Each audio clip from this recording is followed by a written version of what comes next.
जय श्री राम मित्रों। किस गलती के कारण माता सीता को झेलना पड़ा था दुसह दुख, जानिए उनकी निंदा करने वाले धोबी के पूर्व जन्म की कथा।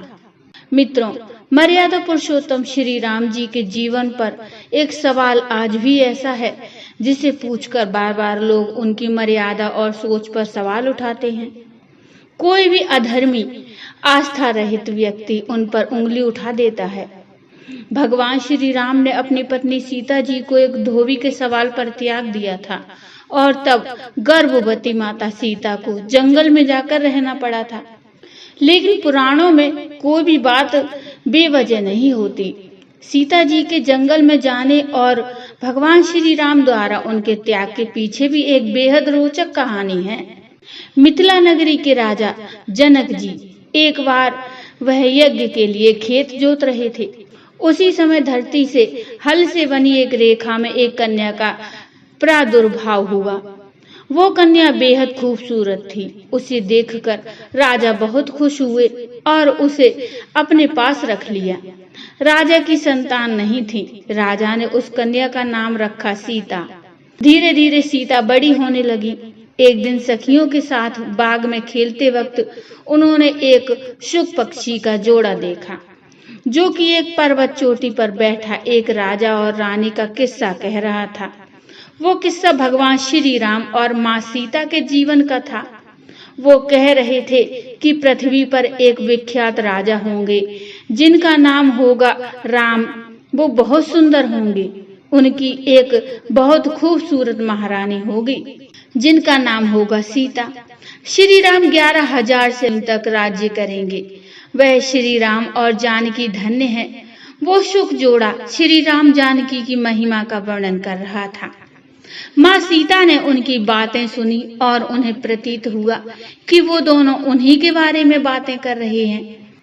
मानव स्वभाववश वो इस बारे में और जानने सुनने के लिए व्याकुल हो उठी। उन्होंने अपनी सखियों से उस पक्षी जोड़े को पकड़कर लाने को कहा। माँ सीता की सखियां उस पर्वत पर गईं और उस पक्षी जोड़े को पकड़ लाईं। सीता जी ने उस पक्षी जोड़े से कहा, तुम दोनों बहुत सुंदर और प्यारे हो, डरो नहीं। ये बताओ तुम कौन हो और कहाँ से आए हो? जिनकी तुम बात कर रहे हो वो राम और सीता कौन हैं? और तुम दोनों को उनके बारे में जानकारी कैसे मिली? माँ सीता व्याकुलवश उन दोनों से पूछने लगी। माता सीता के ऐसा पूछने पर उन दोनों ने बताया कि वाल्मीकि नाम के एक बहुत बड़े महर्षि हैं। हम उनके आश्रम में रहते हैं। महर्षि वाल्मीकि ने रामायण नाम का एक ग्रंथ रचा है जो मन को बहुत शांति देता है और उन्होंने अपने शिष्यों को उस ग्रंथ का अध्ययन भी कराया है। हमने भी उस ग्रंथ को पूरा सुना है। इसके बाद वो दोनों रामायण के पात्र श्री राम और जानकी के बारे में बताने लगे। उन दोनों पक्षियों ने श्री राम और उनके भाइयों के जन्म की कथा बताई।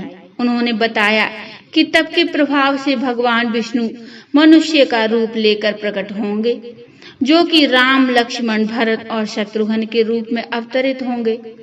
कालांतर में श्री राम महर्षि विश्वामित्र और अपने भाई लक्ष्मण के साथ मिथिला आएंगे जहां वह भगवान शिव का धनुष तोड़कर सीता का वरण करेंगे। माँ सीता को ये बातें बताकर दोनों शुक पक्षी जाने की बात कहने लगे, लेकिन माता सीता को वो भाग गए थे। माता सीता के मन में अभी और भी सवाल उठ रहे थे। उन्होंने उन पक्षियों से और सवाल किए, श्री राम के बारे में और अधिक जानना चाहा। इस पर सुकी समझ गई कि यह स्त्री स्वयं सीता है। उन्हें पहचान कर वह प्रेम पूर्वक श्री रामचंद्र के बारे में बताने लगी।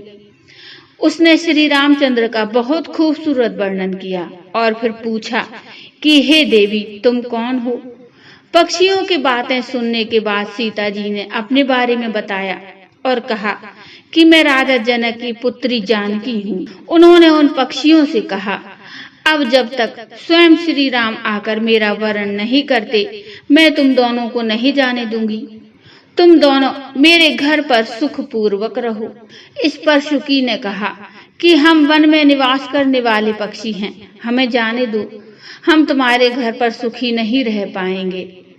मैं गर्भिणी हूँ और मुझे अपने स्थान जाकर बच्चे पैदा करने हैं। उसके बाद मैं तुम्हारे पास आ जाऊंगी। लेकिन सीता जी ने उन्हें नहीं छोड़ा। इस पर शुक पक्षी ने भी उनसे प्रार्थना की और कहा कि मेरी भार्या को छोड़ दो, यह गर्भिणी है। जब यह बच्चों को जन्म दे लेगी तब मैं इसे आपके पास स्वयं ले आऊंगा। लेकिन माता सीता ने मोहवश उसकी बात नहीं मानी और शुक पक्षी से कहा, तुम चाहो तो जा सकते हो, लेकिन इसे मेरे पास रहने दो। मैं इसे अपने पास बहुत सुख के साथ रखूंगी। सारे प्रयासों के बाद भी जब सीता जी ने उसे नहीं छोड़ा, तब निराश शुकी ने कहा कि योगी लोग सही कहते हैं, किसी से कुछ नहीं कहना चाहिए, मौन होकर रहना चाहिए। उन्मत्त प्राणी अपने वचन रूपी दोष के कारण ही बंधन में पड़ता है। अगर हम यहाँ पर्वत पर बैठकर बात नहीं कर रहे होते तो शायद ऐसी स्थिति नहीं आती। इसलिए मौन रहना ही ज्यादा अच्छा है। इसके बाद शुक ने भी अपनी भार्या की मुक्ति के लिए निवेदन किया और कहा कि उसे छोड़ दें, लेकिन सीता जी ने उसे नहीं छोड़ा।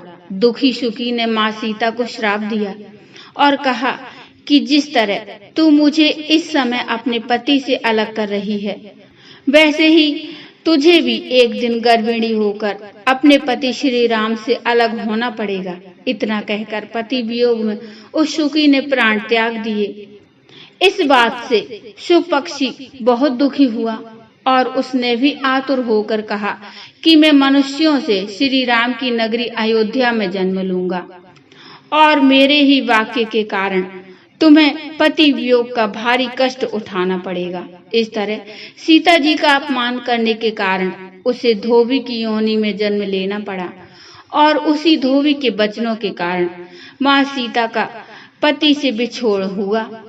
साधु कहावत कठिन है, लंबा पेड़ खजूर, चढ़े तो चाखे प्रेम रस, गिरे तो चकनाचूर।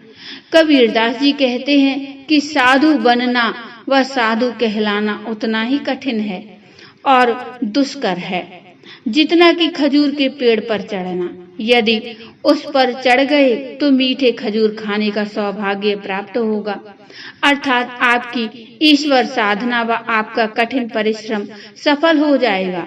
और अगर बीच में ही आपका हाथ छूट गया, आपकी पकड़ ढीली हो गई, अर्थात गलत रास्ते पर चले गए, तो उस ऊंचाई से गिरने पर हड्डियां तक चकनाचूर हो जाएंगी। इसलिए अपनी ईश्वर साधना को निष्ठा पूर्वक पूर्ण विश्वास से करो, तभी मीठा फल प्राप्त हो सकता है। मित्रों, आज इस माया से भरे संसार में सत्कर्म करने की इच्छा किसी की नहीं होती। सब अपनी वासनाओं, इंद्रियों को पुष्ट करने में लगे रहते हैं। प्रभु कृपा होने पर ही जीव की सत्कर्म करने की इच्छा जागृत होती है।